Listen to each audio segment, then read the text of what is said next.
Hello, everybody. Welcome back to Buried, where I talk for another hour straight. I never had any intentions to talk for a straight, flat-out hour, but it did anyways because that's how long the chapter lasted. So I guess we're gonna have to do that until chapter 4 ends. It's probably gonna take up 2 hours. Let's begin chapter 4. Whoa, yeah, we're in the elevator, aren't we? Because we're going down to... No, we're going back up for the power. Right up the elevator is tense. I take a series of deep breaths, doing everything I can to stay in control. Amy has gotten back to her feet, but her head is pressed against the elevator wall as she suppresses a series of sobs. I find myself trying to remember the way those creatures looked, but my mind seems to shudder at the effort. I have seen something that is an impossibility, a mockery of what I know as real. This fills me with a terror that dwarfs another else I have felt since discovering the facility. I try to focus my mind on something else. I remember Marcus's threats. I wonder if we'll see Marcus again, I say, mostly to myself. You think Marcus got away from those things? I sort of hope not. That's why I didn't open fire. Me too, she says, looking at the ground, her arms folded.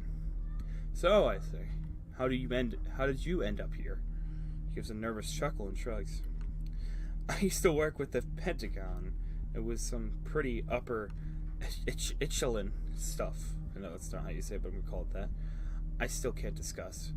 I assume this place is even more upper echelon. I say. This place isn't even on the scale, she answers. My other job was a cakewalk compared to this. And why stay, I ask. Because the money is ridiculous. I have a 13-year-old daughter already talking about Harvard. You do the math. That's ambitious. Or any other kid. I'm gonna say that's ambitious. Oh, I know. She's a force of nature. Her dad ran off when she was 3, so far a long time. It's been just her and me. Amy pauses before continuing softly. What if I never see? Her voice breaks off. The words too terrible to say. Her eyes filled with tears. The elevator comes to a stop. The slight ding of it interrupting the moment. Amy hastily wipes her eyes, and we waste no time getting to the back inside the command center.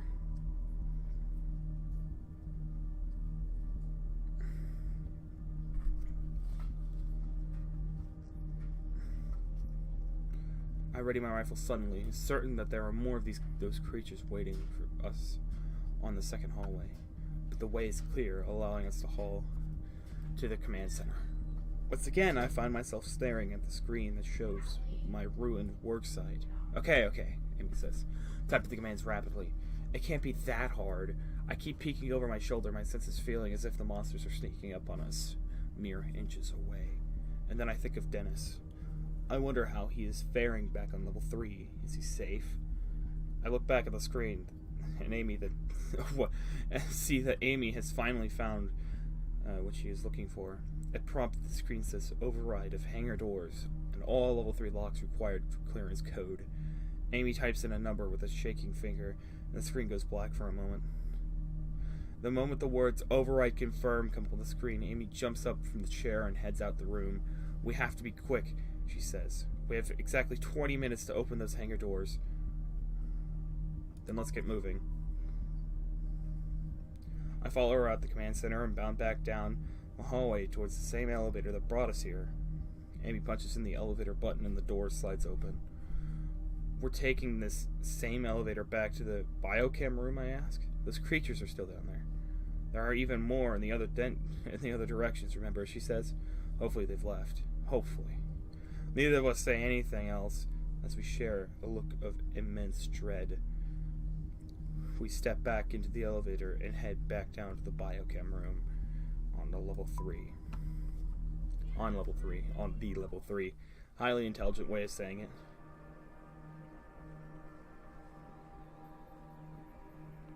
As the elevator doors open, we peer out looking to see if the creatures are still in the area. But it's all clear. Seems as if there's more blood though. When Amy looks to me, her eyes are clear and strong. Marcus wasn't entirely wrong, Amy says as we start walking back towards the hangar doors. About what, I ask? About what I'm partially to blame for? I don't want to go straight into, yeah, you're to blame for this. But no, I want to go with, why would you be blamed? Some of the things we do here, it's scary. We should have known that one day something like this would happen. Everyone here with knowledge of what goes on in Level 3 is to blame, she says. It's a highly advanced research facility. Doing amazing but risky stuff. So yeah, you're particularly to blame by just working here, but I can understand the dedication. So why don't you tell me a bit more about what does go on in Level 3, I ask. Messing up. Are you familiar with the Large Hadron Collider over the Switzerland? What? I've heard of the phrase, but that's about it, I say. It's a powerful particle accelerator, she explains. Right now, they're using it to try and create what's called dark matter. It's theorized that this dark matter actually makes up the majority of the universe, but part of the universe is very different from ours. Or parts of the universe. My guess is that the people at the LHC will probably create their first dark matter particle in about 2018 or 2019, but we'll figure that out soon. Here in this facility, we were able to create one at least almost 10 years ago. It was the key to our research. Does this have something to do with these creatures, or what does this matter? Something to do with the creatures? Well, we still don't know all there is about dark matter, or any other matter, or other matter we have not yet to identify. These creatures could be made of it, or maybe they are some even more exotic matter we just don't know. If dark matter is responsible, there are no real answers to have. I scratch my head. So, you're saying this dark matter helps with, what, opening up other dimensions or something?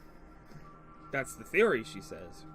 During the point-to-point transfer, the subjects are gone for about 3 or 6 seconds. 3 to 6 seconds, whatever. There's no way to see or measure their presence, but they exist somewhere. From what we can tell, they exist in a kind of void. What is the place called? We don't know. There may be an infinite number of voids or spaces. Some of them appear to be just nothingness, a vacuum of exotic matter. We're talking about places that we can only measure with instruments. What does that mean, I asked? Do you know what these places look like? No, it means in order to describe it to you, you would have to be a mathematician, and I would have to walk you through reams of data and equations. So even though we can describe them, we're still a long way from figuring out what these places look like. Sorry, I say. Feeling my mind start to bend inward again. As we continue to walk between the silos, we walk past the area where we left Marcus behind. But he's long gone. Maybe he found a way out. I realize that we are walking very close together between the silos, perhaps trying to create an illusion of safety. We reach the exit connecting to the hangar doors where Dennis hopefully still is. My gun clutches, my heart hammers in my chest as we open the door and walk through. I lift my rifle, but at first it seems that there is nothing waiting for us. And that's when I see the glowing Hulk shape to my left, closing in fast. I have ammo! Probably won't do anything, though.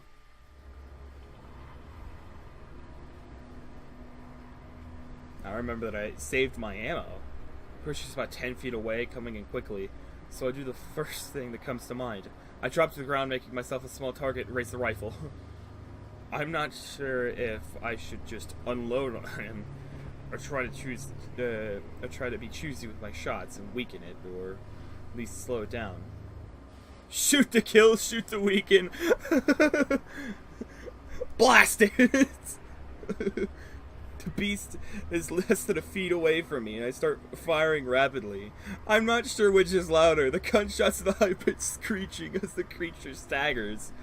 With that, it seems to turn and jerk away, parts appearing, disappearing every few feet. It moves down the hall and out of sight. Apparently, even several rounds of bullets are only enough to slow these things down. I look quickly around for the others, but there is only Amy. She looks at where the monster went with wide eyes. Her face is pale. I wonder if, like me, she was able to feel my mind trying to retreat. You okay?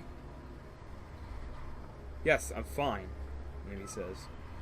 But if she really feels anything like I feel, I don't believe her.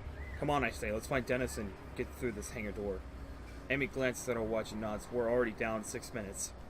We turn towards the hangar doors, and I'm a little disgusted with myself, because the bloody scene that this so shocked me before now seems mild. Amy goes to work on the computer console on the side of the doors. She starts punching in keys before saying, "This is going to take some time." "Thought you already unlocked it," I asked. "I did," she says. "But for these doors, there's still security permissions I need to hack. Marcus would have known how to do this." She trails off, and I decide to let her work. Suddenly something slams into me. I feel my feet leave the floor, and I'm literally thrown across the concrete. I look up in time to see one of the creatures, and apparently is in no hurry to attack me again, focusing on Amy instead. She's not armed. I need to come up with a plan to get this thing away from her so she can focus on getting the door open. It raises one of the flickering appendages, making me certain that part is going to make up this pure light energy. I could easily take a shot with my rifle, but my mind again goes to how much remaining ammo I have. The only thing I can think of is to get to Chase and lead it from the room somewhere. Shoot it. I mean, I kind of just left the rifle and gradually fire the round as quickly as I can. Not having a good footing or still reeling from the attack, the aim is off, but the noise is enough to distract the monster from Amy. The monster turns to me, and I'm again face to face with something that has no business being in this world, and this reality. Its body gives off a sort of glow around it in the central part, a bulbous core that is branched off into the two humps, very much like a spider. Again, I sense that this is a visual information. It's not accurate, but it's the best I can do to make sense of this impossible creature. Pull the trigger again, the shot taking the monster directly in the center. It spasms backwards and lets out a shriek of agony that makes my ears feel like they're going to explode. From somewhere very close by, another creature cries in response. "You okay?" I ask Amy. I can clearly see she's battling for the controls on her faculties. Steel and determination wins, and she gives a grim nod. "Amy, sign of Dennis anywhere?" I ask, hoping she had noticed his body somewhere. "No," she replies. It's then I realize I have no idea how many rounds I have remaining in the rifle. This isn't a model I'm familiar with outside of the deer hunting. It's not much of an expert on firearms. Still, I am able to locate the chamber easily and see that there are 4 rounds left. Not great, but it could be worse. "How are we on time?" I ask her. 4 minutes. "I'm going as fast as I can," she says. Amy does her best to focus on the keyboard, but there are still no signs of Dennis. Before I have time to look around, a screeching sound erupts from the other end of the room. I bring the rifle up into a shooter stance and turn around. With the hangar doors right behind me, no signs of Dennis, and closing window of time, I have to be confident. Yet, when 2 monsters come around the corner, my body wants to shut down. The appendages seem to jump in, time and space, reaching out for a split second to independent of my body, and then disappearing back where they came from. It turns and screeches at me, its glowing tentacles snacking out its body. My knees terribly uncontrollable. Behind me, Amy shrieks. I feel myself losing control, my mind sliding into an abyss of insanity, pull myself back into the brink, and I got to stay in control. Shoot him! I have 4 rounds left. I step away from Amy and the hangar doors and towards the monsters ready to defend her. I ready my rifle, but the creatures waste no time. It makes that jerky motion towards me, and there's a sharp pain in my chest as it collides with me, or through me. It's hard to tell, or through me. My instinct is to try and grapple or hold this thing down, but then I realize I don't even know if that would work. Try to grab the creature, fight it. I try to grapple with the creature, but it feels very different from the struggle with Marcus earlier. It's not easily grab. My fingers slide through its parts, and sometimes some parts like ghosts, others like jellyfish. Touching it burns my hands, but only slightly. When I realize I can't grip it, I quickly spring away and turn to face it. With a scream of defiance, I raise the rifle and put a round into its core. The shot lands at dead center, and the light inside flickers almost violently. It falls back against the wall, ensuing a hissing of its telltale static noise. It then jerks away and retreats. At least for now. Another terror appears as if out of nowhere, screaming at me with a high-pitched whine. It bounds forward, charging in a strange, spastic way. I aim the rifle, intending to take this one in the core too. I take several shots, but it's still coming at me. As it slams into me, I realize that I only have one bullet left. On the contact, the wind is knocking out of my lungs, and back of my head strikes the floor. But neither of these things is as alarming as the fact that the beast is on top of me. Its exterior is like a seashell that has been pounded by the surf for so long that it has lost all edges and ridges. But the grip it tries to capture me with its pure violence. I feel those light-soaked appendages start to wrap around me. I raise the rifle knowing I still have one round left. The weight of the monster is erratic. One moment I feel weightless, another I feel like I'm going to be crushed. I pushed upwards with the rifle to aim, but it's overpowering me. I'm not sure I'd be able to get the effective shot off. I push upward with the rifle. I see the core of its body, its spider-like shape. Just white strings of tissue. I know it'll be dead within seconds unless I can manage to shoot, but I don't know where to aim. This thing has already survived to shoot for the center. The creature is seconds away from tearing my shoulders apart. I have to stop it now. I grunt as I try to angle the rifle in the direction of the beast's formless core. The appendage's ring tugged down on the barrel, and it's at that moment I pull the trigger, unleashing the final shot. Thank God I saved this bullet earlier. The shot aggraves it enough to win me some breathing room. I save my shoulder, but this thing's still alive and kicking. But then I see the creature extending its tentacle in a violent, whip-like motion away from me, while it makes a static, screeching sound. The creature disappears into the air, reappears a few feet away from me, retreating. With a shudder and a cry of desperation, I get to my feet, just in time to see the monster head in the direction of the biochem room. Amy looks over at me and our terminal, the hangar door, looking petrified. I manage to help myself up and see another figure nearing us, but to my relief, I realize it's a human figure, Dennis, with a gun. "You okay, boss?" he asks, but his eyes aren't on me. They're looking to the creature, trying to understand exactly what he was just seeing. "About 15 minutes ago, I heard the door to the maintenance room unlocked," Dennis says. Pointing to the room I tried to bust in my way earlier. "Ah," Amy says. "When I did override up the command center and unlocked all small doors down here, including the maintenance room, I went inside there and hid," Dennis continues. "And while I was waiting for you to come back, I found a massive trunk. Trunk? There were a few guns in it, so I grabbed this one," he says. Patting a shotgun. Ooh, shotgun. "Glad you're safe, Dennis." "Thanks, boss," he says. "Me too." We break eye contact with the panel. "Almost done," she replies. Suddenly, without warning, a shot ricochets off the wall behind Amy's head. Startling, we looked around, confused. Did Dennis go off? With another shot blasts near us. We all drop to the floor. I look around, wondering who or what could possibly be shooting at us. Those creatures didn't do anything.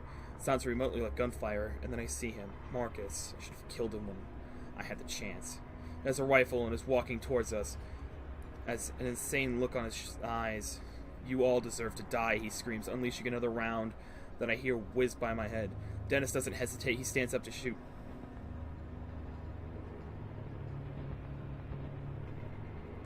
"Open the door! Open the door! I need to focus on the door. I'm sorry, I'm doing my best," she says, fighting through the tears.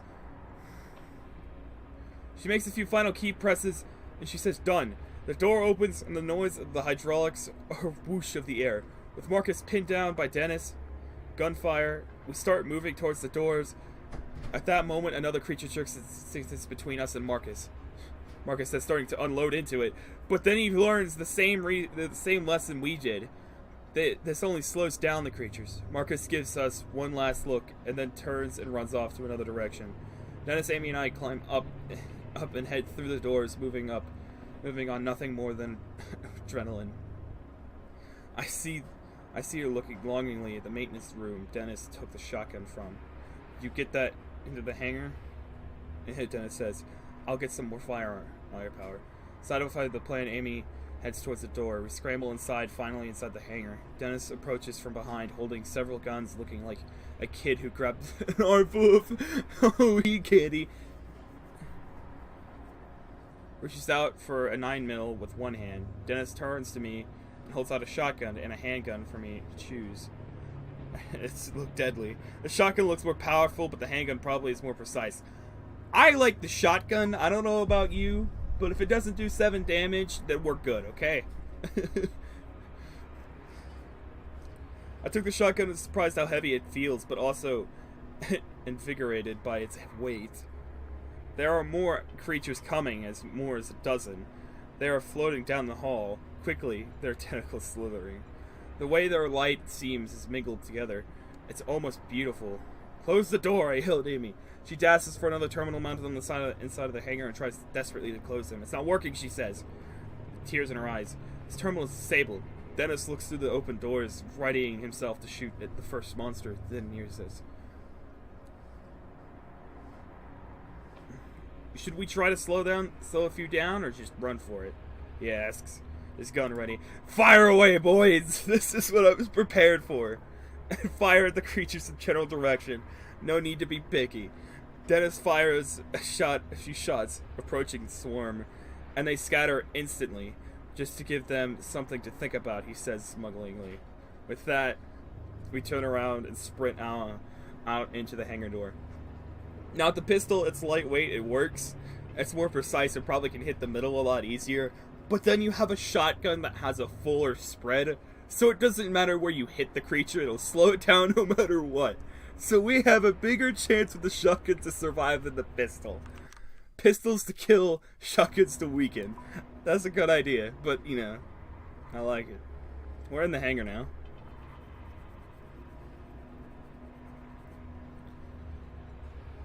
The room is enormous, so large that to call it a room seems silly.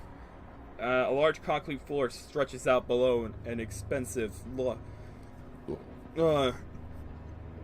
ceiling. The area looks mostly empty except for one side, which has rows and rows of metal barrels. Back on the far wall is a lit area that seems to expose more rooms, labs, and machinery. Also, in the rear of the hangar, I can see some kind of chamber of control center. Dennis and I follow Amy across the hangar floor. Behind us, a series of rough slithering round sounds tells us that the creatures have made their way into the hangar. From somewhere up ahead, a loud buzzing noise sounds out. It reminds me of the slight buzzing noise I had here in the forest, the noise that I've tried to avoid. I would look ahead and see that in the far back of the hangar, a bright red light is flashing. There is a small hatch or door below the light.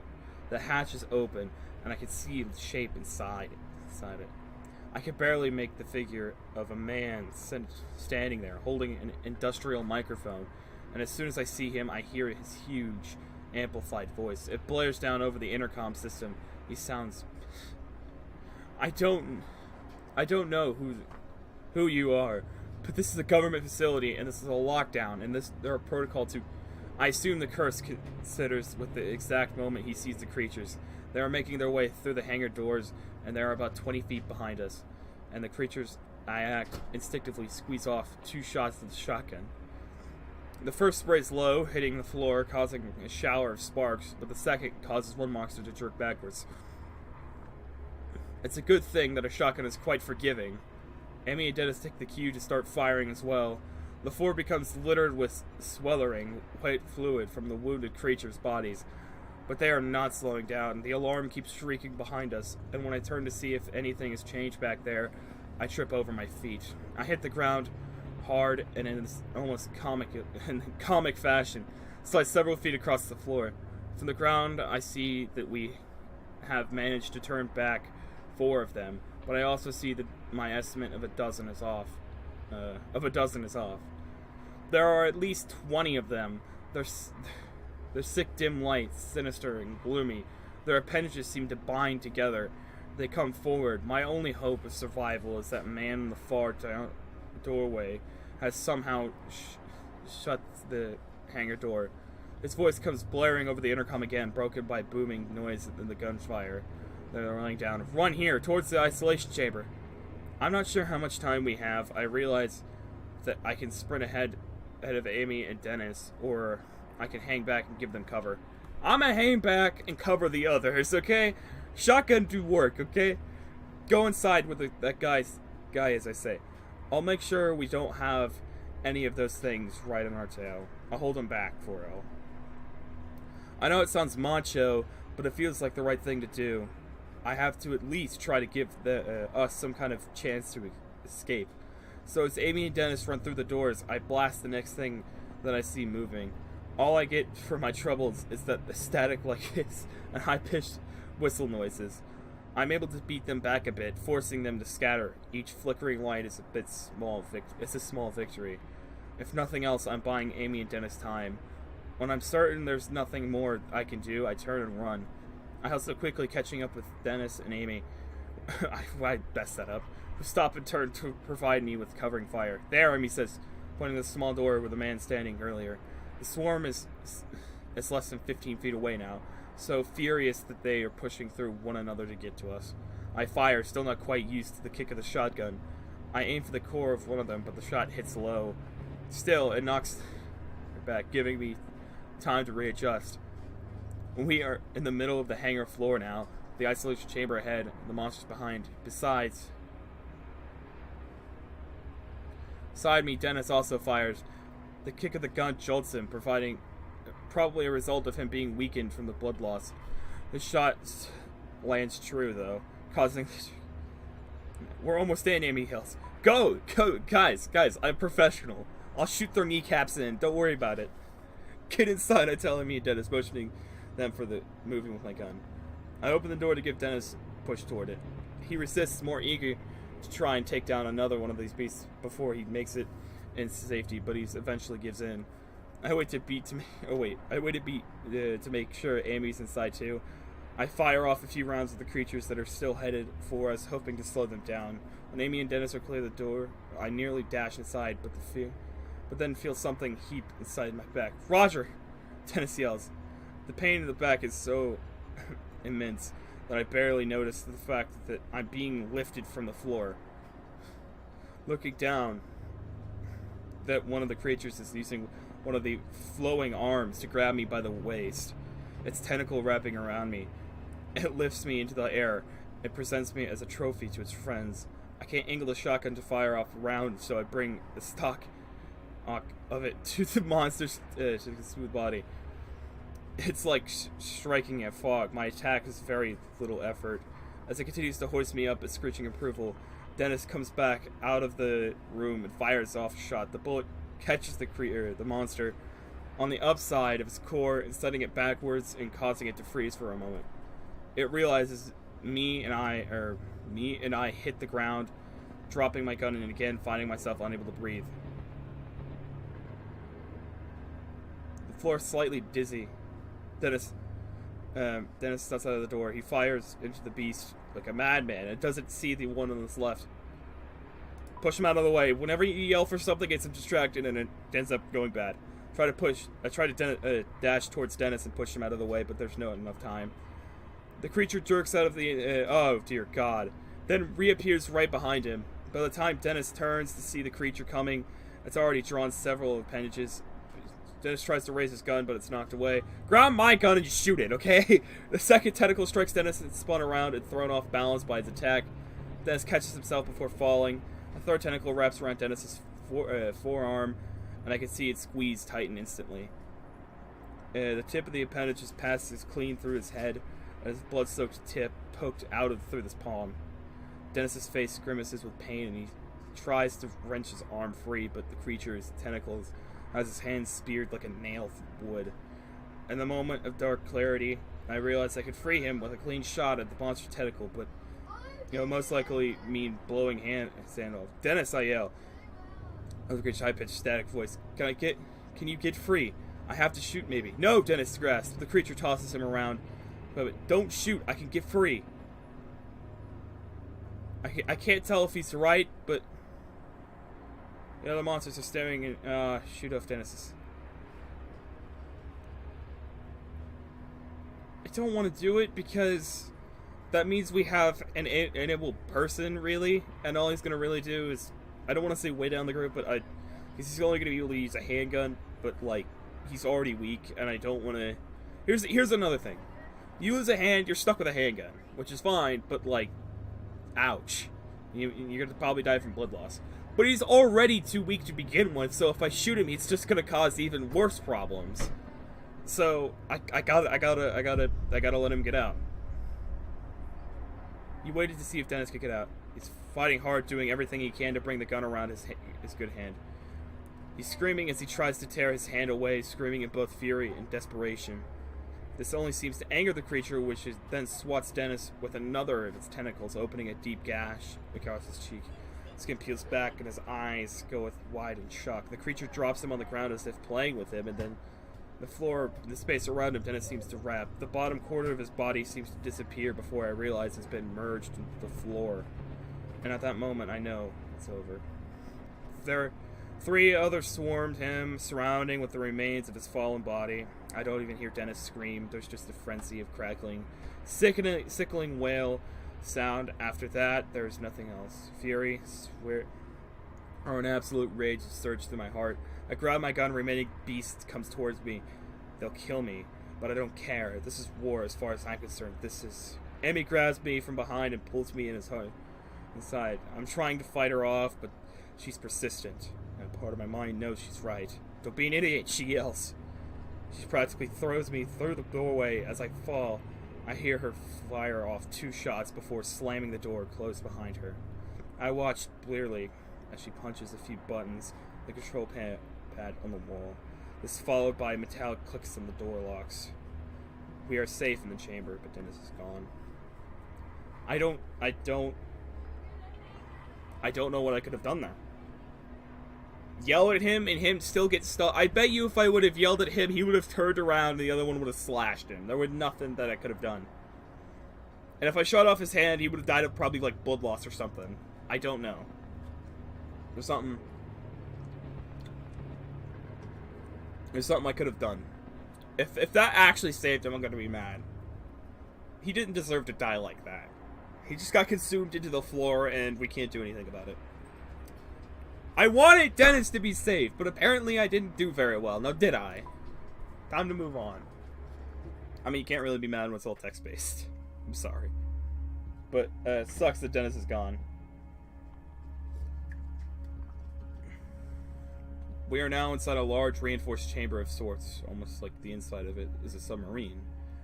Near us is the door shut tight. Far away from us along the back wall are all sorts of controls and monitors. It seems clear that this metal door is impenetrable, at least to them. I'm fairly sure that they aren't getting in. Dennis, I say. I'm sorry, Amy says. And I'm sorry for pulling you back, but you were walking into your own death out there. I know, I say, but that doesn't make it any easier. I couldn't quite see, but it looked like you may have had a shot. Why didn't you take it, Amy said. You told me not to shoot. Roger, Amy says. My God, I'm sorry. He's dead, I say, hoping that speaking the words will help me understand what just happened. I came through all of this to try and save him, and he's dead. How did this happen? Why did I listen to him? Out of nowhere, an image of Dennis pumping his first after-winning game of pool pops into my head. I can't reconcile that happy image with what I just saw. I feel myself zoning out, wanting to just give up, but I'm stubborn, and the fact that Dennis is dead is a cruel motivator. I have to get out of here, I say. I don't say What I don't say is that I have to get out of here so that all of this trouble will have been worth something. We are interrupted by a man's voice booming behind us. Just what in the do you think you're doing? The man roars. He's an older man who seems to exude the power and authority, but he also looks tired and scared. I assume this is Barksdale.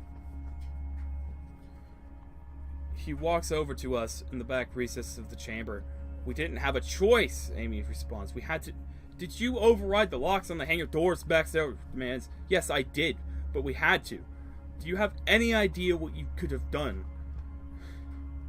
Amy doesn't answer right away. She's furious, but she is also scared and visibly exhausted. Who is this? Who this? Patrick? I address my question to Amy, preferring to get my information from her rather than whoever this is. The man doesn't break an eye contact with Amy. Colonel Barksdale. He's running this place, she says, annoyed. Look, Barksdale, she says, you can berate me and lecture me all you want when this mess is over, but right now I have a wounded civilian here and has, as you can see, several entities trying to get into this room. So if you could actually do something instead of sitting on your throne and yelling at me, that would be great. I am impressed by your guts and wondering if there is some sort of beef between the two of them. Surely working in this place like this could cause some stress and tension between people. As we wait, I notice a small peephole in the door. I go to it and look out to the things. I'm still looking for a way in by finding no success. I wonder if they can sense or somehow see me through the door. Flip them the bird. Yeah. That'll get all your frustrations out. Trust me. Definitely. These beings will definitely know you're there. I still don't understand what these things are capable of, and trying to figure out hurts my head, so I decide to leave them alone.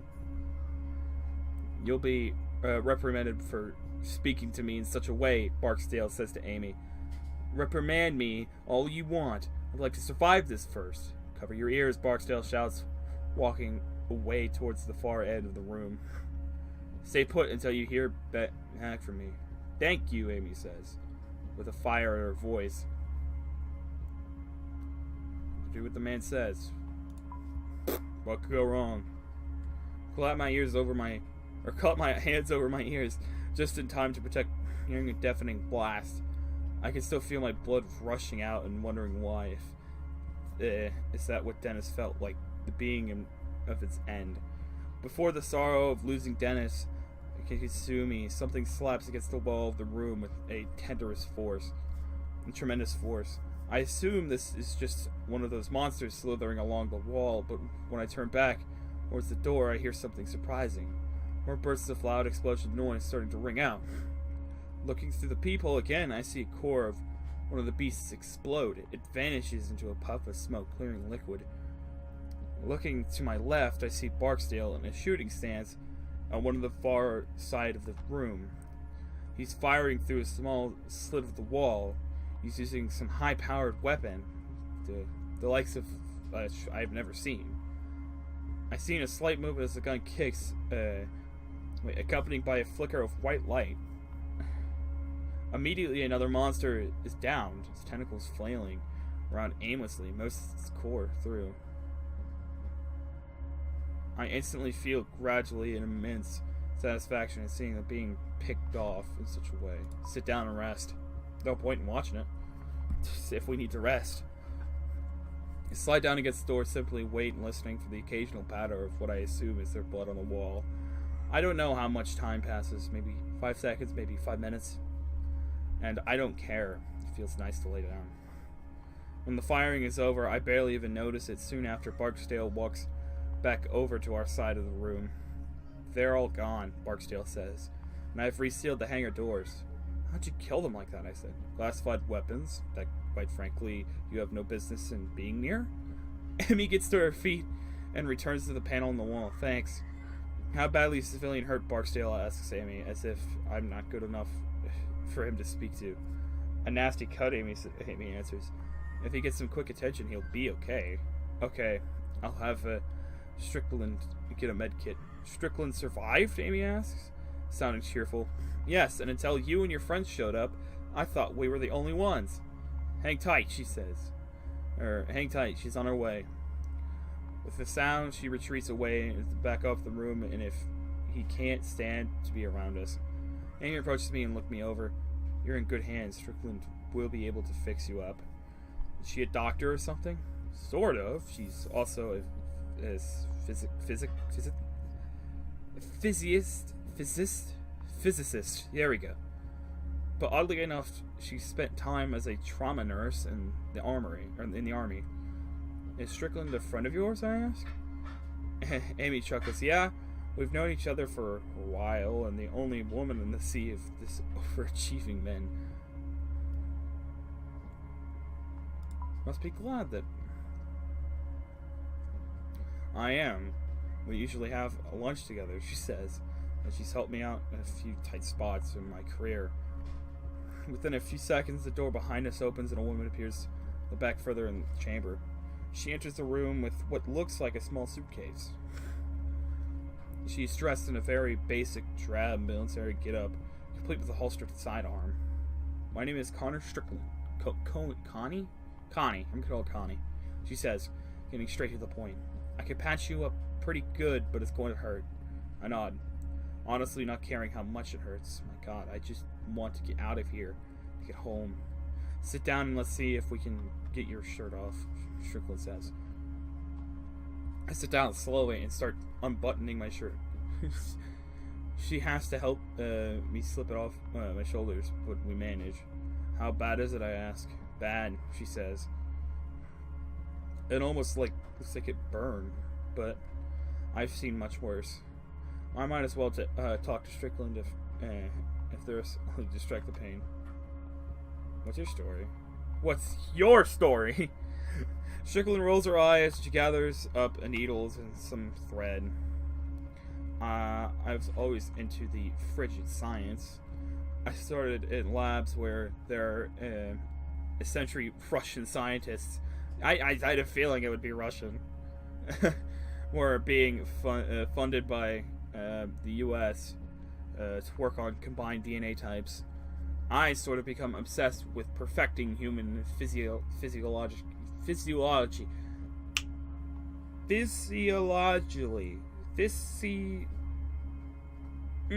Just that word. Well, I was a trauma nurse in armory. In the army.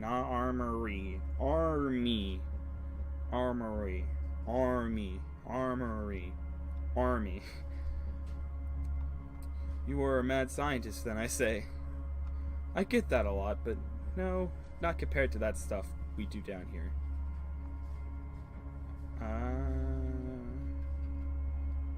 I don't even want to know or what kind of stuff.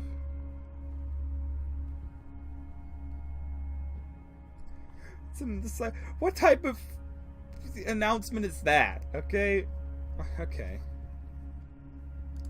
I'm just gonna go with the time of stuff because I know I'm gonna get the. It's complicated. Oh, well, okay, never mind. It's complicated. Commoner messes, quantity, gravity, crunching things down. It's their. So okay, radiuses, fun stuff. Yeah, I'm a mad scientist, I say, trying to keep myself calm with dry humor. There are lots of small labs working on the same stuff, she argues. They just don't have our funding. When you guys run in here, she says, I was horrified. Those barrels outside. I'm not sure if you saw them. Well, you'd shoot them. It could have been bad. Why, I ask. Gray ones are filled with experimental fuel that is highly flammable. The yellow ones contain liquid nitrogen. What? I ask, just lying around. Well, this area is the safest in the building. Most secure. Well, it used to be anyways. And take this, she says, handing me 4 pills, painkillers. They won't work immediately, but they'll dull the worst of what you're feeling. Are these the best idea, I ask? Won't they make me dizzy or out of sorts something? All I get is a response to be annoyed. Why not? I swallow the pills and she starts working on me. So sort of look at the things, antiseptic. Grin and bear it. Ready to stab me yet? Or, I'm fine, I hiss. I went to see Dabs. Dabs. Just can't end me now, please. I don't know why I did that or why that went to my mind. We're gonna go with okay. Dabs on my eyes swollen from where Marcus kicked me. I grit my teeth in the pain and try to catch my breath. The anticipation is the worst part. I realized to find that it doesn't hurt as much as I feared. It's no picnic for sure, but compared to the fire-like pain in my wound, it's bearable. So you and Barksdale are the only survivors, Amy asks. It seems that way. Those that didn't disappear into the thin air were killed by those things, Strickland says, nodding at the secured door. I'm guessing 30 or so, Strickland says. I'm not sure how many we're scheduled to come today. I'm glad to see you. How many were scheduled to come in today? Well, you guys get to die today. I'm sorry, but that's just, you walk in through your, I'll shut up. You walk in through your job door and, you're doing a good all day, and some monster just comes out of nowhere and just yanks you in and kills you. It's the funnest part about having a job, So good to see you. Where were you when it happened? Amy asks. I was in the micro lab on level 2. Strickland replies. Park and O'Brien, when they were with me, they just disappeared, I guess. It looks like they were being stretched, disordered, and then there was a ball of white light that they were gone. The ball of light just annihilated everything it touched. Would it leave a perfectly round hole, I asked. A light bulb turning on in my head. We saw some of those things in the logging site. That was probably the same phenomena, Strickland replies. Whoa! Huh? So the ball of light just completely destroyed everything and exploded.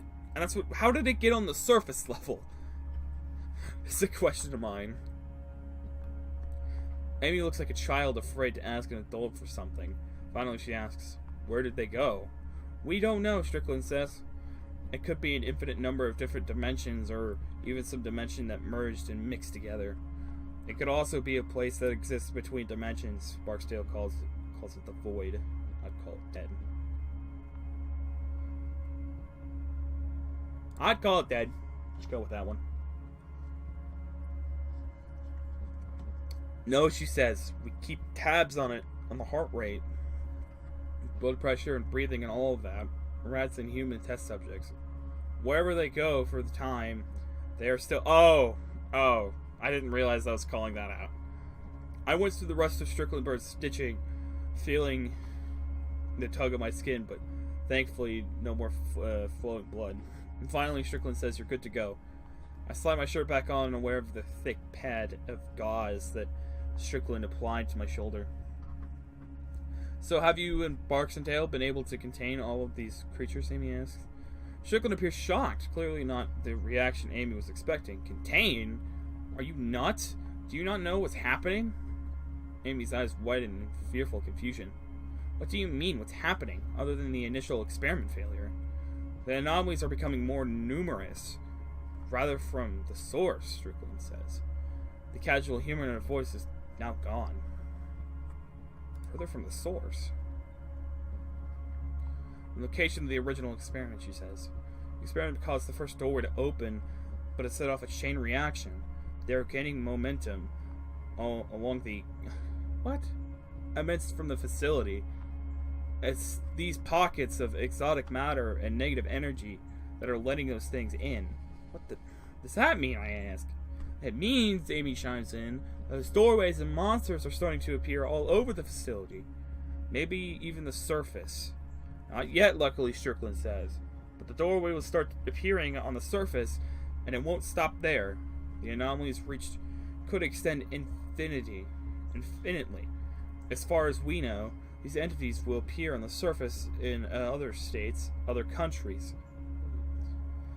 I say, you mean the world is going to be overrun? The horror of the past few hours has made me ready to believe anything, But this is almost too much. Fortunately, yes, Strickland says. My God, Amy says. Stepping away. Isn't there anything we can do? There's a last resort, Strickland says, her eyes darting off at Barksdale. There's an emergency fail-safe. What? Amy says. You weren't cleared for it. Strickland replies. And that switch, Amy says. It's the way to stop this. Yes, Strickland says, seemingly uneasy of the conversation. What does the switch do? The switch is our eraser, she says. It destroys the entire facility and terminates any systems of experiments that are being conducted. It's also an emergency shutdown for interdimensional travel. It puts the event horizon around the facility. What is that? I ask. It's the perimeter of the black hole, she replies. The boundary inside which nothing can escape, not even the light. But there's no problem with hitting the switch, so the first problem is we'd all be killed, sucked into the black hole before we'd be able to evacuate. The second reason, Strickland whispers, suddenly quiet, is that Barksdale won't allow it. What? Amy gasps. Why not? He wants to allow those things to float to the surface. Thousands of millions will die. Strickland puts her hand up and silences Amy. Both the other shoulder far side of the room where Barksdale has his back turned. I know, he's... Oh, wait, I thought that was him talking. He says he doesn't care. He says he'll be happy to rid of the oversight so he can continue his work. The oversight, Amy says, screams. Regaining control over his voice when Strickland gives her another warning. You mean our government, I ask. He's aware that could disrupt, even topple our government, and he doesn't care? Strickland sighs. Barksdale is, well, he's off the range right now. He's gone rogue, and he's armed. This comment makes me look towards the shotgun I brought in with me. I'd nearly forgotten it in the last few seconds, but Barksdale has his back turned to us. I take it in my hands and slide down behind me. Just in time, too, as Barksdale walks over from the back of the room on our side of the chamber. He gives Strickland a suspicious look before speaking to her. Is the civilian going to survive, he asks. Yes, he's stitched up and good to go. Strickland replies. It's good news, Barksdale says. I'm sitting right here, I say sarcastically. You can actually speak to me, you know. Amy is quite it's quite nice to see that you have survived, he says. We're there any other. So he's rogue, so he's what Amy can really do anything. He's gone rogue. Shoot him up. Just end him. He's the one stopping. He's the one who's gonna end the world, and we need to stop him. He's the villain. Shoot him up. I feel so awful for saying that, but it's the truth. If he says he doesn't care, he's gone rogue, in the fact that he just doesn't want to deal with anything right now, he's what's gonna cause billions and billions of lives to be lost. So shoot him up. I'm sorry.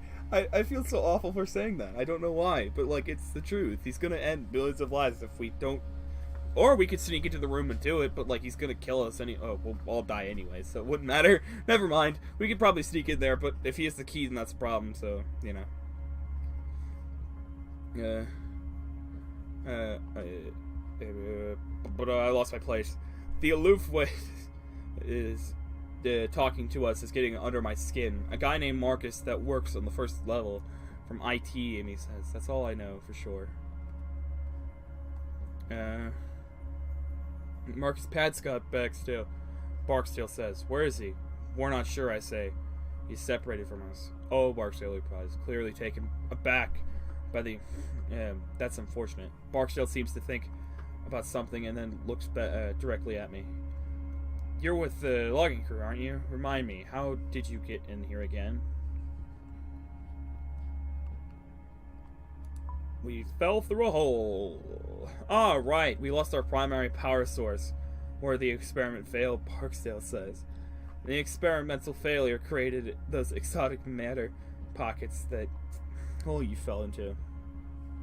And if there were enough of them, they may have opened a way into our facility. Depending on the power source that were damaged, Barksdale continued. It could have also shut down the locking systems before the backup kicked in. Everything's starting to make sense now. From the very start, it seemed peculiar that we'd been so easily able to walk into this place like this.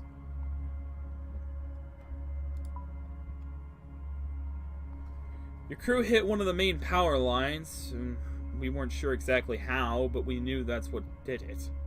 You're trying to blame it all of this on me, I roar. The timing was unfortunate, Barksdale says. I'm just doing my job, and I caused a massive explosion which killed 2 of my crew. So what now? Now it's time to continue our work, Barksdale says calmly, turning away to the instruments in the near hall. You're insane. You want to keep your little toys to yourself, I say. My teeth clenched. And you're willing to unleash those monsters to the world to do it. Indeed, Barksdale says. I want to continue my work. Other researchers will eventually discover what we've done, for sure. But I want it to be me. This is my laboratory. These are my experiments. The work I've led here, and will earn me my place in history. And quite frankly, I don't need to explain it to you. Up on the surface, they'll struggle to defend themselves, and since they won't know what they're dealing with, I have the necessary weapons. After a few months, who knows, Marcus? Or wait, who knows, maybe. I'll decide the world is ready for my help. Help them. We'll go for them. Strickland steps directly beside me and whispers in my ear. I wouldn't push him. He's surely very logical. But this whole thing has pushed him somewhere else. He's well off.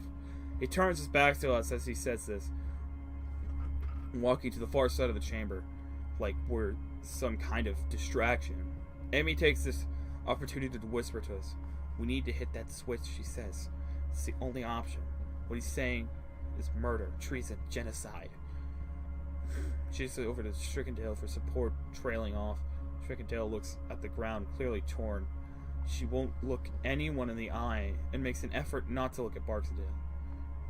She's distracted with whatever instrument he's studying on the far side of the room, and dreamlike quality the experience early is wearing off. The painkillers seem to be losing their edge.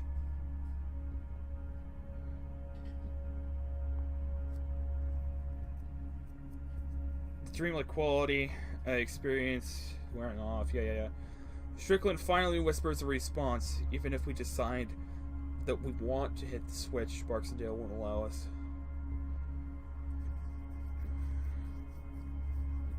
This is truly someone who's gone insane. Yes, I'm gonna let out all of these creatures who've been multiplying in this facility, causing 30 lives that came in the office door today.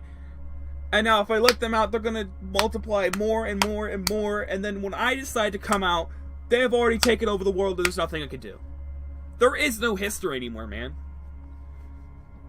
What you would be doing right now, you're either dying a hero or living long enough to see yourself become the villain. But I either can throw him out the window, or I could say this. Maybe you guys can make a break for it, Strickland whispers. Where is the switch located? It's an elevator out in the hangar, Strickland says. Take it to the basement. The switch is at the end of the long tunnel, but Strickland never finishes. 2 things happen at once as she speaks. Her mouth stopped mid-sentence. First, a loud booming noise rings, and then a tight. Shotgun! Here we go, boys! Amy screams out in surprise and then jump back in shock as Strickland's body collapses beside me. Behind her, a fallen body is holding an experimental rifle, and his hand is pointing it at us. Hey, man, alright. No problem. We'll sit here and wait for you. Oh, wait, we still going? I like this. This is wonderful. My shotgun will come in handy. I wonder if Barksdale is even crazier than Marcus. He just shot in a woman that worked for him to keep her quiet. Surely he won't have an issue killing me. Now, Barksdale yells. No more whispering, no more secrets. You two will stay in here and get away from that door. If anyone whispers one more thing, I'll blow your head off. My mind is racing to figure out, wait, what? I'm bold. I'm gonna go bold on this one. With no other ideas, I resort to something I know how to do well, be noisy. You moron, I say. For someone in such a position of power, you think like an idiot. Kill me, go ahead. But then you better get someone out into those woods to move my equipment. Do you really want the police snooping around where wrecked logging sites, missing loggers? Someone that's as dumb as me found my way into your little hideout. My ranch is having an intended effort. Barksdale, teeth clenched and raised, fills his eyes. You're a fool, he shouts. You don't have the slightest idea how difficult the work we do here is. How advanced and the world is changing. You scientists think you're so smart, I interrupt. But you have no common sense. All the knowledge of the world is useless if you have no moral compass. Barksdale is starting to lose control. His breath intensifies. If you think for one moment that you could do, as quickly as I can, I'll raise my gun and fire, and it doesn't even take aim. I just shot at Barksdale's direction. Takes off running as I shoot and miss a wide. He runs for cover to the back of the room. That's all we need. Amy also fires a shot to keep him under cover as we head for the door. Amy pushes a button on the door and swings open. Barksdale will be on us in seconds. So we dash into the next hangar and defend ourselves. How about we hide in a corner, wait for him to come around the corner and just blast him? He's already killed somebody, so kill him. I said it from the beginning. Take the shotgun and blast him. And what happened? Someone died. If we just did it sooner. He didn't know I had a shotgun. He had his back turned. He would have been dead. We would have had to deal with this. I'm still recording. Oh man, this is great. I actually really like this. Amy and I run as fast as we can through the rows of barrels. Barksdale comes charging out of the chamber almost immediately. As he steps onto the hangar floor, he starts shooting. Each shot sends a jolt of fear through me as I wait for the bullet to end my life. We need to get to the elevator on the far side of the room, Amy tells me. At least to the door below. Let's fend him off so he doesn't destroy the button. Or whatever it is. We both lean out to cover the barrels, take several shots at Barksdale. He steps back into the isolation chamber, which gives me a sense of victory. But then I realize he may just be reloading whatever high-powered weapon he has. We need to move, I say. Agreed, Amy says. We both take off in a full sprint. Okay, I need to pause. I need to alt tab right quick. I just realized if I had the handgun, I could have saved Marcus. Now, would have Strickland would have died because she would have kept quiet, so we would have had Marcus. And we would have actually had two people firing. Why did I not take the handgun? I took the shotgun because I thought, well, it'll overpower multiple things at once. The handgun right now would have been the best option. I think. Something might have changed or something. I don't know. But the handgun would have physically been the best option because I wouldn't have a problem. I would have shot Barksdale, whatever his name is, immediately weakening him, saved Marcus probably, and been able to hit him here multiple consecutive times if I was smart. But I guess I thought shotgun was better. At least it didn't do 7 damage, you know. Somehow I make it through the row of barrels to get to the elevator's entrance. I turn back to allow Amy to enter first, but she isn't there. I look back at the barrels to see she's fallen about halfway down the row. She doesn't appear to be hurt, but she's paralyzed with fear, sitting motionless as Barksdale peppers out his gun. Run back and give her cover! Not just shoot at Barksdale. I start to step out in the open to head back to Amy, but Barksdale's gunfire pins me like the elevator entrance with a loud bang. Apparently he reloads the weapon. As sparks fly inches from my face, I realize that I have to help her from here. And then I remember the contents of the barrels. Oh! It contains liquids of nitrogen. I'm no scientist, but I'm pretty sure liquid nitrogen is mostly harmless unless you can have a direct contact. If one of those barrels gets shot, the liquid nitrogen spills out. I'm fairly positive it will simply evaporate. That it could create cover of some sort for Amy, like a smoke cloud. But which of the barrels has the liquid nitrogen? Yellow. I remember the gray ones were like, oh yeah, we have experimental fuel in those. Without giving myself a second guess myself, I aim and pull the trigger. There's a pinging noise, followed by a hiss, a steam of liquid nitrogen. I was right! Yes! Immediately, Amy looks around for a moment, clearly baffled, but then figures out what I've done. She hits the and wide away for a moment, and I lose sight of her, the cause of mist. Behind us, Barksdale starts firing, apparently. Oh no, what happened? Oh, there's a driver update? GeForce Game Ready driver is available? What? Click to install the... What happens if I click it? I hope it doesn't mess up my recording. Please don't. I'm gonna... Can I do this later? I could do this later. Alright, cool. I don't want to get started. Not yet. Not yet. Minus Barksdale starts shooting, apparently not caring if he happens to hit one of the barrels with the fuel in it. Okay. Moments later, I see Amy's shape emerge from the mist. There's a terrifying second where she's out of the mist and then exposed to space between the barrels and protection offered by the elevator's interior. Barksdale gets off 2 shots, but the nitrogen mist obscured his vision too much for him to get proper aim. However, one of them nicks Amy's leg, sending her tumbling just before she reaches the inner way of the elevator.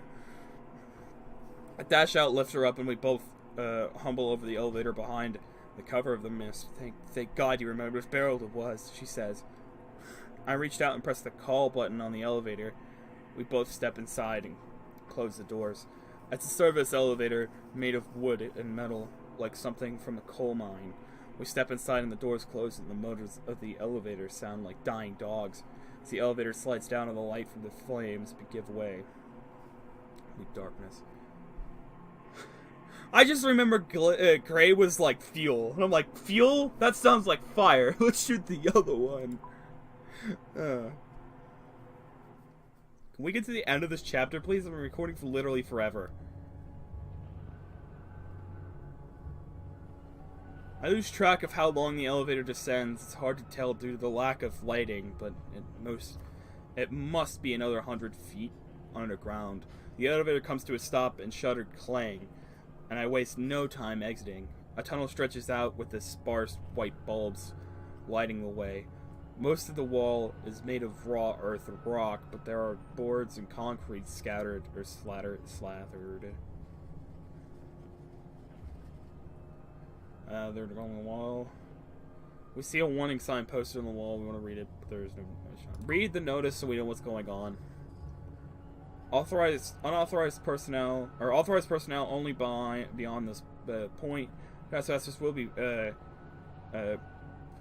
prosecuted with full extent of the law, absolute no exceptions. We're glad we got that out of the way. Now that everyone is dead, suddenly I feel the effort of the painkillers again. My head feels like a balloon, and the balance is off the kilter.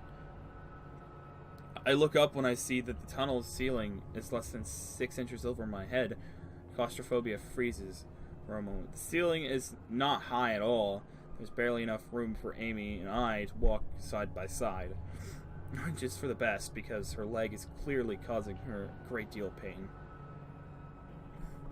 She's soaked in blood and hobbling along. I don't think I can go any further, she says, wincing, but trying to keep her composure. Sit down, I tell her. I'll be back. There's no chancing further injury to my leg. She nods and I help her down. She shows some pain and easing. Sit down. Thanks, she says. According to Strickland, the switch should be at the end of the hall. I look up when I see the tunnel's ceiling. It's less than 6 inches over my head. Claustrophobia freezes for a moment. Still much better for chasing the monsters above me. I wonder then, walking through the darkness, where they came from. Is the portal still open? I hold the gun in one hand and feel my way along the wall. The wall under my palm anchors me to reality, to sanity. I'm not in some boundless abyss, but still in the real world. For a little while longer at least, I recognize that I am merging to my end. As much as I wish I weren't, it's not surprising. The moment I saw what those creatures could do to time and space, at least part of me knew that death was inevitable. Before I have time to wonder whether my family will really miss me, I see a light ahead. It's nothing more than a speck of blue light, but in the darkness of the tunnel, it's like a lighthouse in a stormy sea. My eyes strain to the focus of a little light ahead. From somewhere ahead, I start to hear something that sounds like water. It's trickling along a leaky faucet. Before there, something like a light breeze through an open lid like a voice. Anywhere else, the sound would have been pleasant, but here in the blackness of the tunnel, they're menacing. I have no more water. My throat is killing me. I don't make a sound, instead trying to make sense of what's going on around me. I cock my head, trying to concentrate, and then realize that I can see the tunnel walls now. This is odd. I wasn't able to see them a few seconds ago. This is different from the blue light at the end of the tunnel. It's then that I see a slight shimmer of light, or a shimmer into the air. It looks like a foggy mirror steamed over after a shower. It's moving, dancing in the air like some abstract firefly. It's not menacing like the creatures, so that threat is null. It's peaceful, sincere. I watch as the shimmer branches out and becomes 2, then 3, then 4. They snake out into different directions, trancing the tunnel.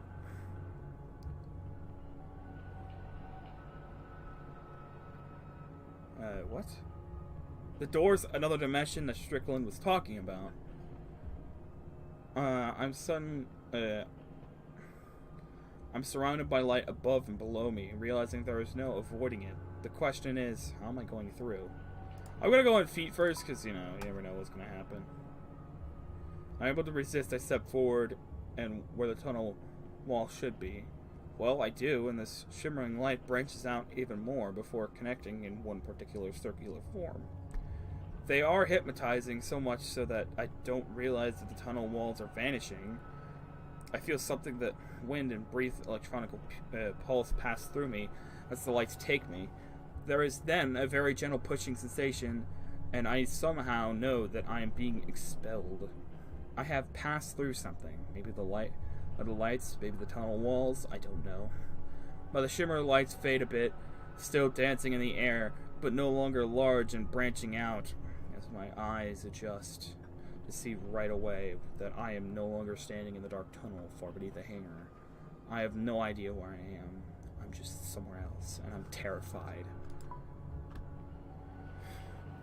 Oh, we're in lava land. Ah, yes, the floor is lava. It's a real thing now. What have we done? The ground I land on looks like hot coals. There are dips and many cliffs breaking the landscape ahead of me. There's a wash of orange and blue overhead in the sky. It makes no sense that it's both... what? It's both beautiful and terrifying at once. Scattering of stars hang overhead, and they all seem to be breathing, pulsing with a gentle energy, as if alive. I can't tell if there are clouds in the sky because of everything about it, from the colors to the trembling horizon line, seems to be amorphous. Everything is knitted together, living. I stare for a moment longer, and I can swear I feel the sky breathing. Far off to the right, I see what looks like a plume of fire, small yet bright, with no source of fuel. It looks as if the ground itself is creating flames. Several more of these flames dot the landscape further out. The air is thick and muggy. Then I realize something horrible. I don't know if what I'm breathing here is suitable air at all.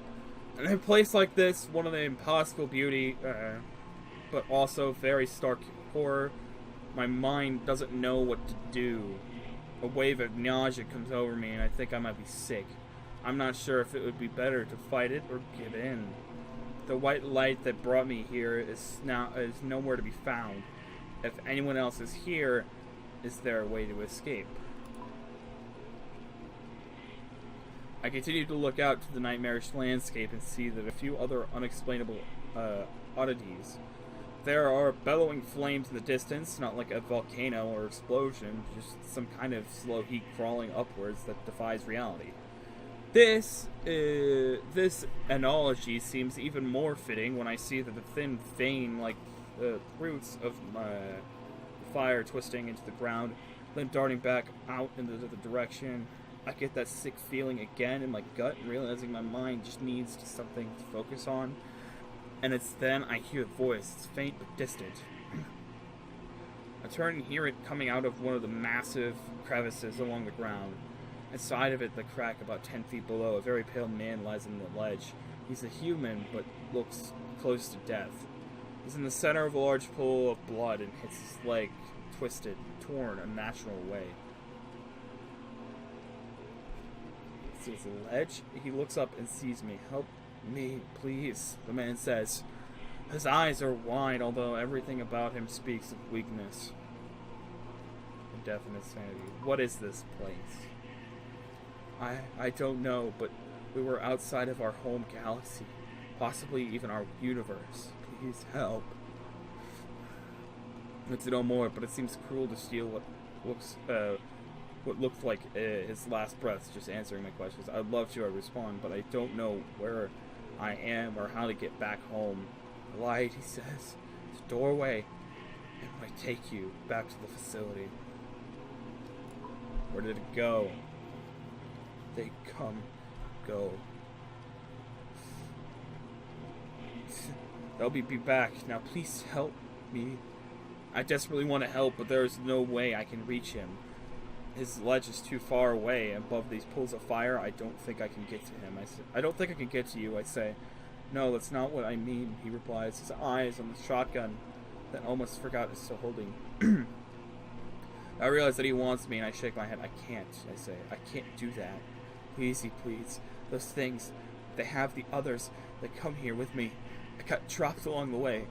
They'll be back, and they'll kill me. That, he says again, getting the shotgun.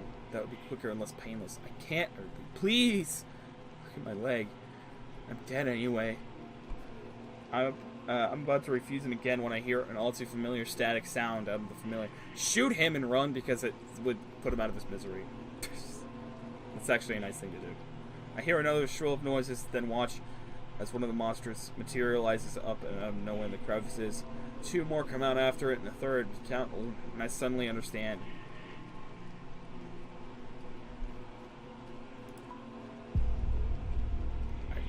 I check the shotgun. I only have one round left. Sorry, but I'm gonna put him out of his misery. Look back at the man and wince. I know it's the right thing to do, but my finger resists. The roar of disgust. I level the gun towards his head and turn my eyes away and then pull the trigger. The aim is true. The man crumples lifeless to the ground. And that's when I see shimmers waving to me right in the direction I originally came from. I look back to the monsters and see that they have now noticed me. Some of them beginning floating up to the walls and crevices. There are less than 10 feet separating us. The shimmers of white light are within arm's reach, its movement reminding me of a fish in the aquarium. I want to say something right quick. I probably should have saved that round, more than likely for my own safety, and it probably would. I mean, it would have been the right thing to do, put him out of his misery, but it would have helped me survive, so I can actually make sure I get to the button and save billions of lives. I don't know why I did that. I mean, other than to be a nice guy and put him out of his misery, so he didn't have to go through all that torture. But you know, I feel the sensation of the wind and weight, feeling it pushed away back to the tunnel facility. I probably just, completely and utterly skipped the line, but it doesn't matter. But it doesn't come to this sometime. No, this time. This time I feel something else. I feel a tugging sensation that seems to want to drag me into all directions at once. As the world goes dark, I realize that I am somewhere else. And it's not the darkness of the tunnel. This is the darkness of a total void.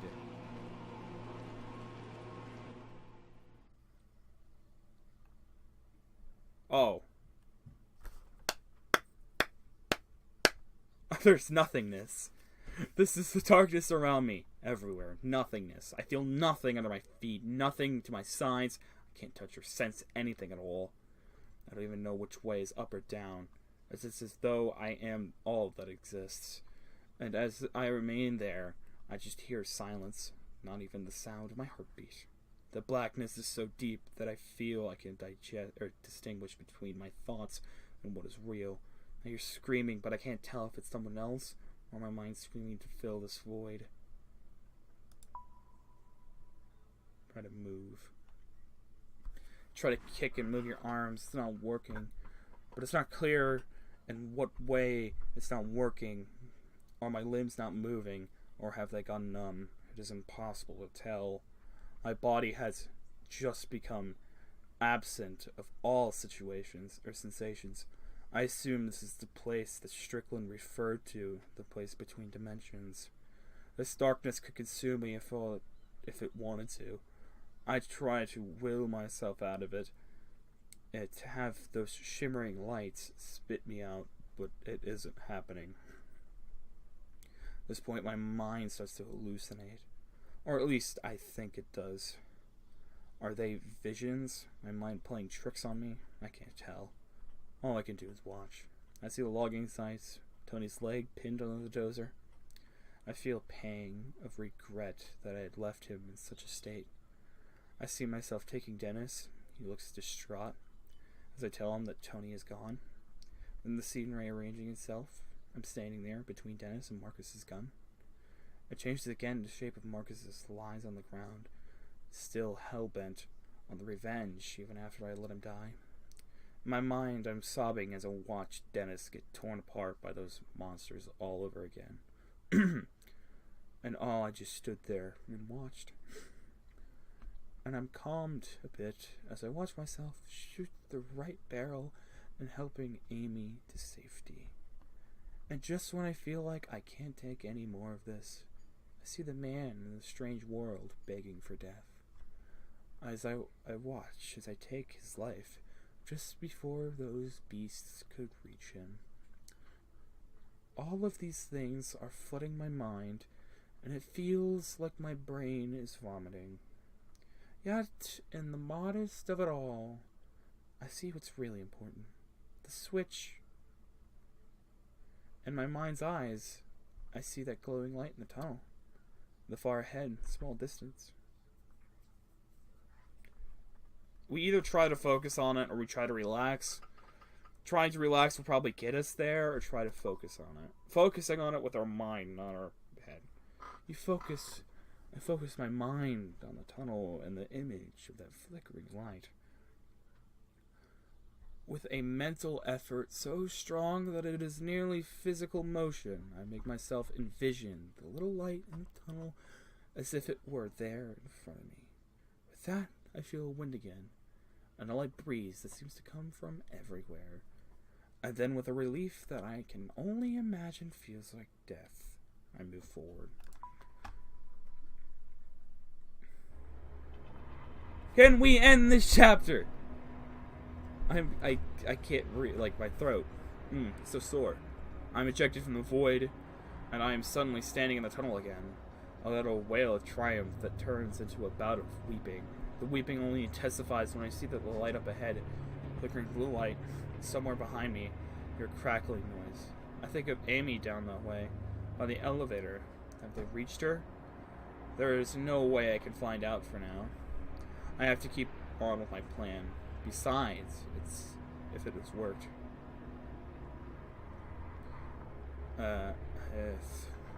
Well, we're all gone anyways.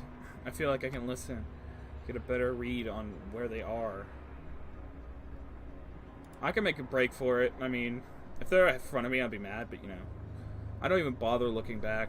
There's no time. Instead, I run with all of my might straight ahead. My focus is the little blue light ahead of me. As I run, I see a definite light, a white one, flickering in my peripheral vision. It's another of those shimmers that go to other worlds. It seems that they are appearing to disappear with a frequency now. Strickland was right. These things could reach the surface soon, unleashing more monsters. This thought makes me refocus on the blue light, the man-made light. The switch, the blue light keeps closer, and as it does, I can make out the square shape around it. This has it to be it. The familiar static screams the monster. It must be closer now. I have to be quick. I grab the gun tightly, regretting my decision to use the last bullet on the man in the world. It's like I'll be using this to bludgeon. I run ahead into the darkness, my eyes locked on the switch that I assumed to going to kill not only the creatures but myself as well. As I approach, I see the lever. It's covered by a glass box. I will need to break it. The blue light is directly beneath this. Smash it.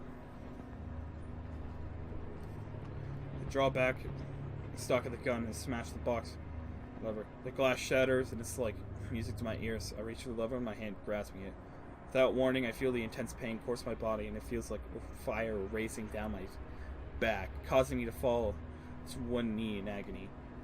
There's only one of them that I can see. It blasts horrible noises. Ready my gun. With no bullets left, I get ready to use it as a club. I try to strike. Monster bats the gun away, warping it into an S shape. And it follows up with a swinging of its appendages at me. The sting is like a touch. It forces me back against the side of the cavern, my face striking the wall hard. My jaw crashes and I feel a sharp pain in my head. And the creature upon me again. The tentacles melt into me. I scream. I can't help it. I sound like a wild animal. Get to the lever. I put all my strength into my leg, and the moment the monster is in front of me, it draws back its eel-like arms to grab me. I pivot backwards. My back strikes the machine and sending an agony rocket through my body. I'm so thankful I broke the glass before in this moment before coming violence. I stretch out, grab the lever with one last desperation screams and shreds my voice. The tunnel is suddenly filled with a flash of intense darkness. It extends from the switch and swallowed the matter around it. At first, I'm sure this is the end of me. I expect darkness to consume me, followed by death. But then another shimmer of dancing white light appears next to me. There are more than those streams of light rips in space, like ones that really sent me to the other ungodly world in the void. With nothing else but to die, I try to escape into the shimmer. And then when that last stream of light envelops me, the extending darkness of the switch is gone, and I feel a huge push. Push! Where am I?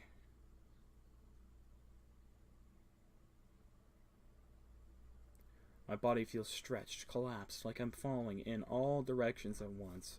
The world goes white, and then there are pinpoints of stars everywhere.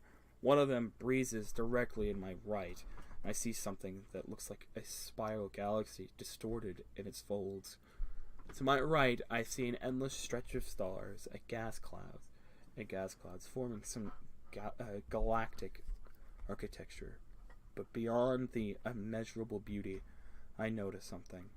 I'm seeing the same star patterns over and over. They are repeating like reflections in an endless mirror. Are these the different versions of the same galaxies, the same realities? To my left, I see a calm blue world, and can barely make out trees familiar. Kentucky trees that I've been around for the last few weeks. To my right, I see a copy of the orange world. There are trees there as well. But something is strange, disturbing. As I zoom by, I'm not sure how much control I have in this unusual place. But if I can direct myself, it's worth trying. I'm gonna go with the blue one.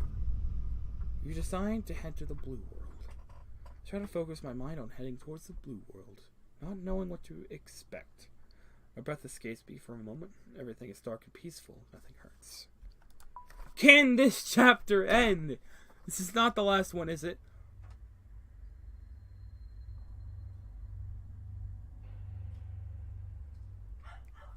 With breath back inside my body, I gasp and open my eyes. I'm back at the logging site. How? I'm not sure. Did the shimmers react to the impulsion of the switch? Some other accident? I have no idea. I sit up right away between instant and dizzy. Amy, I say. There's no reason to think that she's survived whatever happened in that tunnel. But there's some certainty that gets me to my feet. I wonder if I'm somehow back in time before we found the facility. But what happens next makes me realize that can't be true. As I start walking forward, I feel a tremor in the ground. Somewhere off in the distance, I hear a metallic groan. The buried facility has been ripped apart underground by the activation of the switch. Trees are splintered and falling apart in the east. I can see the toppling just like dominoes. There's no way Backstale Marcus survived. Good riddance. I start to walk away from the opposite direction of the falling trees, but then I hear a scream. A woman's scream. I turn back and see a stumbling figure come out of the forest. It's Amy. She looks like a ghost. How is she here? Did she fall into one of the shimmers as well? I decided I don't care and run to her. I throw my arms around the armpit to hook her.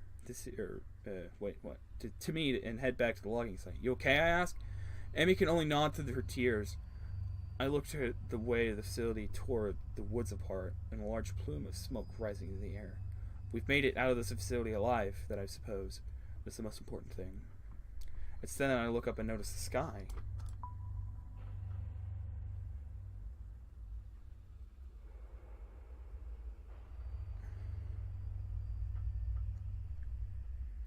The sky is beautiful and familiar, unobstructed by the trees that had been standing several moments ago. I exhale and let my body stand to relax. It's finally over. I'm not sure how long it will take me to get back to some semblance of life. Of a life. But I know one thing is for sure. Any day above ground is going to be a good day. The end. Whoa! What? I don't remember if it said this was a 5-chapter game. I'm gonna look up right quick. They can keep going. Hey, I understand my drivers are ready, but like I can't remember. I thought it said it was like a 5-chapter game, which is confusing me. Oh, I'm not typing anything. Of course, it's Steam. Thanks. I'm not spelling that right. Yeah, interactive horror story worth $3 on Steam. You play a role.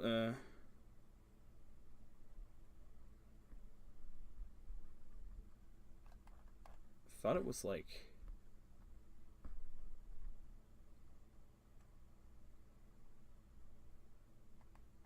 It might have said 4 chapter, or it might have said 5. I just thought 5 because it was a rounded out type of thing. Tough it out. You with 36% decided to take the painkillers. Okay, I would have toughened it out, but I thought, why not? Who survives? You with 76% shot the right barrel, keeping Amy alive? Mercy. You with 36% plays merciful and killed the man who asked for death. Going home. You and 83% headed towards the blue world and went home! Yes! So, I think we got a good ending. I don't know about you, but I think we did it. We got Amy back somehow, and we made it out. We did it. We did it. Did I just get one of the best endings in the game? Because I was smart and shot the right barrel. Okay. That's a very big detail to tell me that if I shot the wrong barrel, it would have killed Amy for sure. The end. Is there anything left? Is there a thank you for playing the game type of thing here? If you'd like to test out the beta version of our upcoming game, enter email. Well, I'm gonna do something right quick. I'm gonna see. New beta version of our upcoming game. What is this upcoming game? I'm curious to know what it is. Give me a second. If it's OBS. I keep clicking on the wrong thing.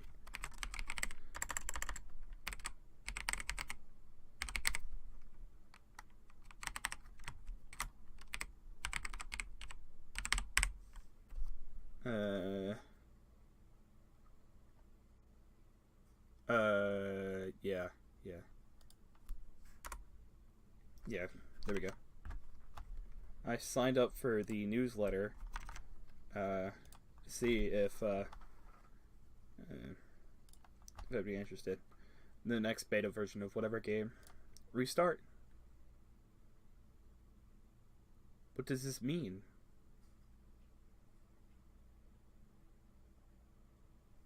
Yeah. 5 chapters. No way. There's a 5th chapter.